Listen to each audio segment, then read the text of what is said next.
Samajwadi party के मुस्लिम vote bank में ओवैसी की सेंधमारी। ओवैसी को क्यों कमजोर करना चाह रही है समाजवादी पार्टी और कांग्रेस? असदुद्दीन ओवैसी की लगातार रैलियों से सपा की क्यों बढ़ रही है टेंशन? क्या एआईएमआईएम 2022 के विधानसभा चुनाव की तरह फिर बिगाड़ेगी सपा का खेल? उत्तर प्रदेश का विधानसभा चुनाव होने में 6 महीने ही शेष बचे हैं और उत्तर प्रदेश की राजनीति में मुस्लिम वोटर एक बड़ा फैक्टर रहा है। खासकर पश्चिमी यूपी में समाजवादी पार्टी को मुस्लिम वोट मजबूत आधार माना जाता है। ओवैसी की पार्टी पश्चिमी यूपी में मुस्लिम इलाकों में अपनी सियासी जमीन मजबूत करना शुरू कर दी है। असदुद्दीन ओवैसी की पार्टी एआईएमआईएम ने लगभग पिछले 2 महीने में 4 सभाएं की है, जिसमें उसने बिजनौर, बहराइच, सहारनपुर और मुरादाबाद में सभाएं की। और असदुद्दीन ओवैसी की रैली में बढ़ती भीड़ ने समाजवादी पार्टी और कांग्रेस दोनों को ही रणनीति पे सवाल खड़े कर दिए हैं। सबसे पहले 2022 के विधानसभा चुनाव पर एक नजर डालते हैं।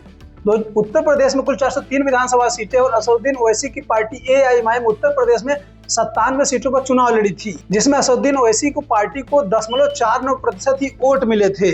और कई विधानसभा सीटें ऐसी रही जहां पर एआईएमआईएम को जितना वोट मिला है उससे आधे से कम वोट में ही समाजवादी पार्टी को हार का सामना करना पड़ा। और यही वजह है कि 2027 के विधानसभा चुनाव में समाजवादी पार्टी के सामने ये सवाल है, अगर असदुद्दीन ओवैसी की पार्टी एआईएमआईएम मुस्लिम वोट बैंक में सीधे सेंध लगाती है, इसका नुकसान किसे होगा? और यह राजनीतिक गणित पश्चिमी यूपी में सबसे ज्यादा चर्चा का विषय बना हुआ है। वहीं दूसरी तरफ ऐसी भी खबर है कि सपा और कांग्रेस की एआईएमआईएम के कुछ प्रभावशाली मुस्लिम नेताओं पर नजर है, जिसमें सबसे ज्यादा चर्चा एआईएमआईएम के प्रवक्ता आसिम वकार की हो रही है। और ऐसा पिछले कई दिनों में देखने को मिला है कि एआईएमआईएम के प्रवक्ता आसिम वकार इंडिया गठबंधन की तारीफ करते हुए नजर आ रहे हैं, मतलब साफ नजर आ रहे हैं, और राहुल गांधी को अगला पीएम बनाने की भविष्यवाणी कर रहे हैं और अखिलेश यादव के प्रति भी नरमी बरते हुए हैं। और ऐसी भी चर्चा है कि पश्चिमी यूपी के एआईएमआईएम के कई जिला अध्यक्ष समाजवादी पार्टी या कांग्रेस में शामिल हो सकते हैं।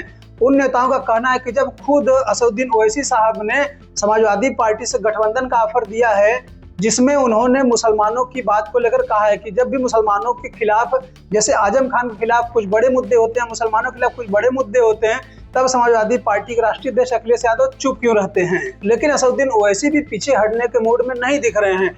मुस्लिमों के मुद्दे पर आक्रामक रुख और पश्चिमी यूपी में लगातार सभाएं यही संकेत दे रही हैं कि एआईएमआईएम 2027 में अपनी राजनीतिक जमीन मजबूत करने की कोशिश कर रहा है।